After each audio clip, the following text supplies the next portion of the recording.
M'dzina la Atate ndi la Mwana ndi la Mzimu Woyera. Amen. Mulungu wanga, bwerani mudzandithandize. Ambuye musachedwe kudzatithangata.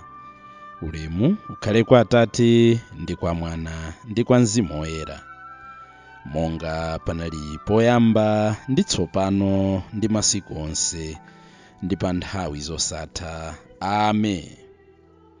Ndikulandireni abale ndi alongo pano pa Tiyankhuleni Ambuye, nthawi ya mtengo wapatali, lero pa 19 Meyi chaka cha 2023, lachisanu lotsatira mlungu wa 6 wa Pasaka. Tikuyamba lero novena ya Mzimu Woyera. Monga tikudziwa la Mulungu likudza Mulunguwo, tidzachita chikondwerero cha kutsika kwa Mzimu Woyera.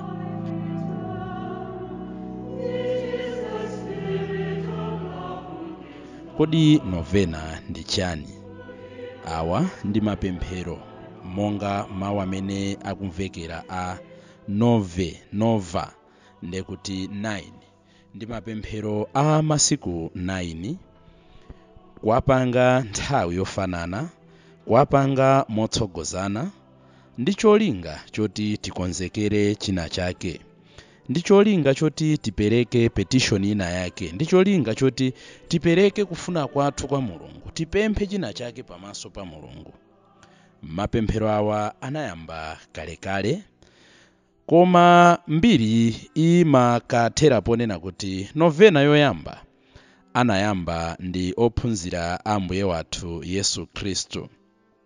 Tikawerenga buku la Ntchito za Atumwi, makamaka mutu woyamba, mutu wa 1, ndime ya 4 ndi 5, timamva kuti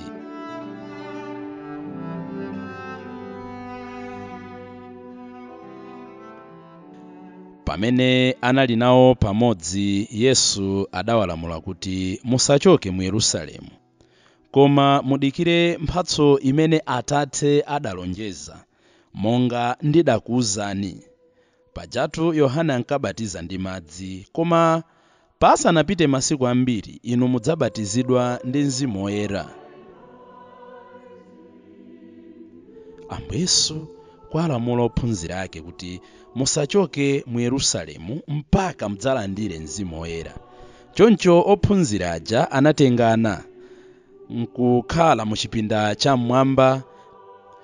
Ndipo tikapitirira mutu wa 1 kukafika ndime ya 13, tikumva kuti tsono ophunzira awa adalowa mchipindamo, adakwera ku chipinda cha mmwamba kumene ankakhala. Panali Petro, Yohane, Yakobe ndi Andreya, Filipo ndi Tomasi, Bartolomeyo ndi Mateyo, Yakobe mwana wa Alifeyo, ndi Simoni wa mchipani cha ndale cha Zilote, ndiponso Yudasi mwana wa Yakobe.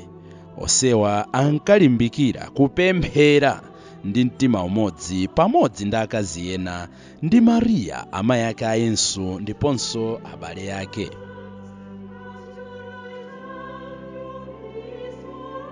Ambuye Yesu akuwalamula kuti musachoke mu Yerusalemu, ndipo iwo sakuchokadi. Ophunzira onse aja, kupatula Yudasi amene anali atadzikweza, komanso ndi amayi ena kuphatikiza amayi Mariya, akuti anali mchipinda cha mmwamba ankapemphera, sanachoke, sanatulukemo, meaning anali kukonzekera.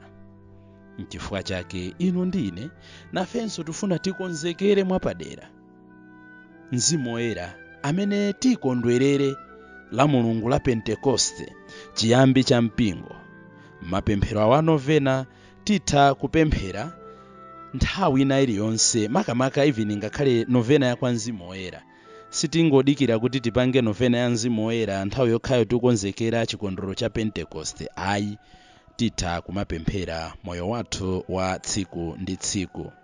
Mkatikatimo tizikhala ndi mutu, ndipo tizikhala ndi aliyense mwina kulowetsapo zolinga zake zimene akufuna kuti pamene tikukonzekera Mzimu Woyera nayenso Mulungu amuyang'ane ndi maso apadera.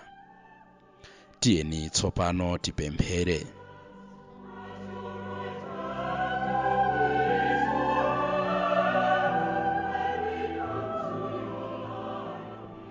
M'dzina la Atate ndi la Mwana ndi la Mzimu Woyera. Amen. Pemphero la kudzipereka kwa Mzimu Woyera. Ine ndagwada mopempha ndi modzichepetsa, kudzipereka ndense, mzimu ndi thupi kwa inu pamaso pa oyera onse akumwamba ngati mboni zanga, kulemekeza inu kwathunthu Mzimu wa Mulungu wamoyo, ndikupembedza kuwala kwa kuyera kwanu, kulungama kwa chiweruzo chanu ndiponso mphamvu za chikondi chanu. Inu ndinu mphamvu ndi kuwala kwa mzimu wanga. Mwa inu ine ndilipo, ndimakhala moyo ndipo ndimayenda. Ndikufuna kuti ndisakukhumudwitseni kapena kukukwiyitsani chifukwa cha kusasamala zaulere zanu. Ine ndikupempha kwa inu kuchokera pansi pa mtima wanga kuti mundireretse, ndipo kuti ndisachite tchimo lina lililonse ngakhale laling'ono chotani. Mwachifundo chanu chopanda malire, muteteze maganizo anga kwa zoyipa za mtundu uliwonse, ndipo nthawi zonse mundithandize kuzindikira kuwala kwanu.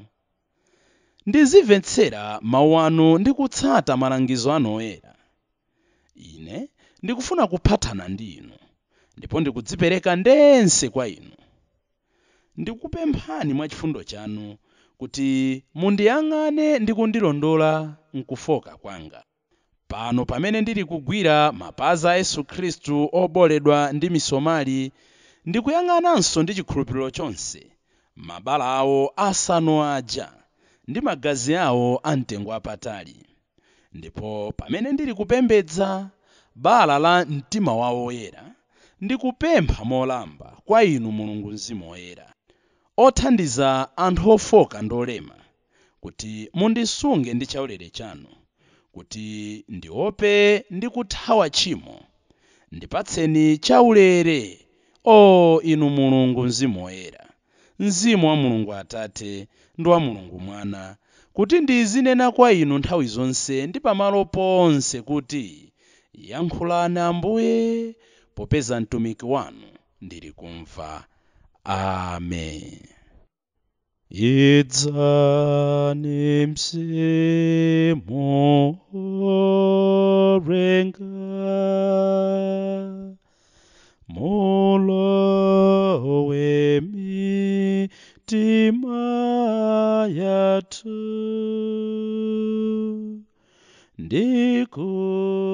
ndikuyidza tsitsa ndithu, ndi chaulere chakumwamba, mudza kutisekeretsa, poti ninkha moyo wanu, ndi chikondi chachikulu, ndi zonsezi natisowa, mphatso zanu zozizwitsa, muziyike mtima mwathu,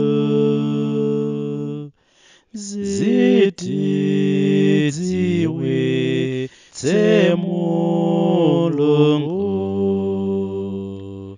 ndi ntchito zake zokoma,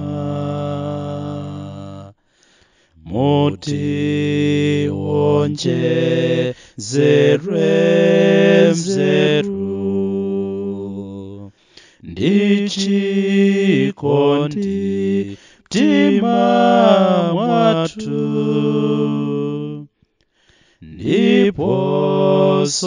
ndi mphamvu zanu mulimbitse thupi lathu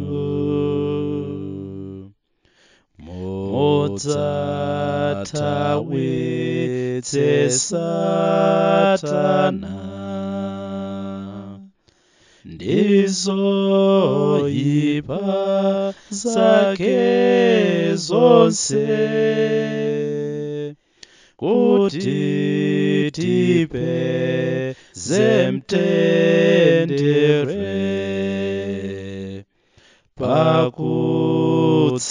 pakutsata inu nokha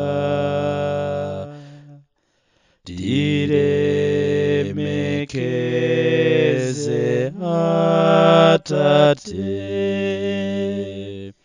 ndi Mwanawo ukamanda ndi Mzimuwo sangalatsa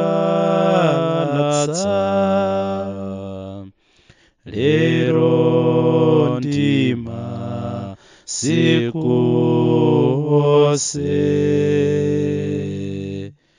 lero ndi masiku onse lero ndi masiku onse.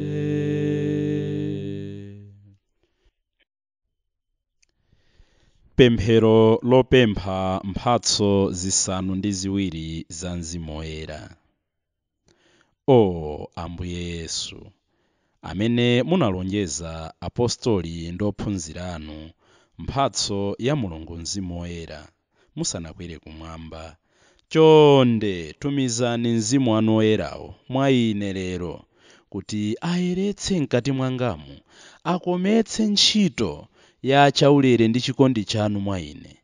Mundipatse mzimu wopatsa nzeru kapena luntha kuti ndinyoze za dziko lino lapansi ndi kukhumbira zinthu zakumwamba.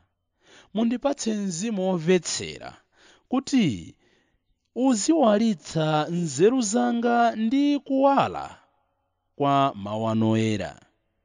Mundipatse mzimu wa malangizo kuti ndizitha kusankha kukonda Mulungu ndi kukhumbira kulowa kumwamba. Mundipatse mzimu wakudziwa kuti ndidziwe Mulungu koposa, ndidziwe ine mwini ndi kudziwa zoona zakumwamba. Mzimu woyeretsa kuti ndiziona phindu lake la kutumikira Mulungu. Ndipatse mzimu oopa Mulungu kuti ndidzazidwe ndi mantha akusunga chikondi cha Mulungu ndi kusamukwiyitsa. Ambuye, mundidinde ndi chizindikiro chakukhala ophunzira wanu, ndipo mkati mwangamu munditakase ndi mphamvu za Mzimu Woyera. Amen. Tsiku la lero loyamba tikupemphani Mulungu Mzimu Woyera kuti mutithandize kugonjetsa tchimo. Timachimwira Mulungu Atate, Mulungu Mwana ndi inu Mulungu Mzimu Woyera mwa njira zosiyanasiyana. Tikupemphani pamene tayamba lero novena ya kukonzekera kudza kwanu, kutsika kwanu, kutichirikiza kwanu, kuti tikhale nawo mtima woyesetsa kumagonjetsa tchimo, makamaka limene limatilekanitsa ndi kuzindikira kuopa ndi kulemekeza inu. Monga munatiwuzira tikawerenga malemba oyera pa Aroma 8 ndime ya 26 kuti momwemonso Mzimu Woyera amatithandiza, ndife ofowoka osadziwa mmene tiyenera kupempherera. N'chifukwa chake Mzimu Woyera mwini wake amatipempherera ndi madandaulo osafotokozeka. Tikupemphani pa chifukwa ichi kuti tithandizeni kugonjetsa machimo athu osiyanasiyana amene amatilepheretsa kusanduka mboni zachoona. Atate athu muli mmwamba, dzina lanu liyeretsedwe, ufumu wanu udze, kufuna kwanu kuchitidwe, monga kumwamba choncho pansi pano. Mutipatse ife lero chakudya chathu cha lero. Mutikhululukire ife zochimwa zathu, monga ifenso tikhululukira adani athu. Musatisiye ife mchinyengo, koma mutipulumutse ife kwa zoyipa. Amen. Tikuoneni Mariya, wachaulere chodzaza, Ambuye ali nanu. Ndinu odala kopambana akazi onse, ndipo ngodalanso mwana wanu Yesu. Mariya oyera, mayi a Mulungu, mutipempherere ife ochimwa, tsopano ndiponso pa nthawi yakufa kwathu. Amen. Pa nthawi ino aliyense apemphe chimene Mulungu akufuna amuchitire pamene tikukonzekera kutsika kwa Mzimu Woyera m'miyoyo mwathu, kuonjezera kutithandiza kugonjetsa tchimo. Ndi chani chimene mukufuna Mulungu atakuyankhani mwapadera mu novena iyi?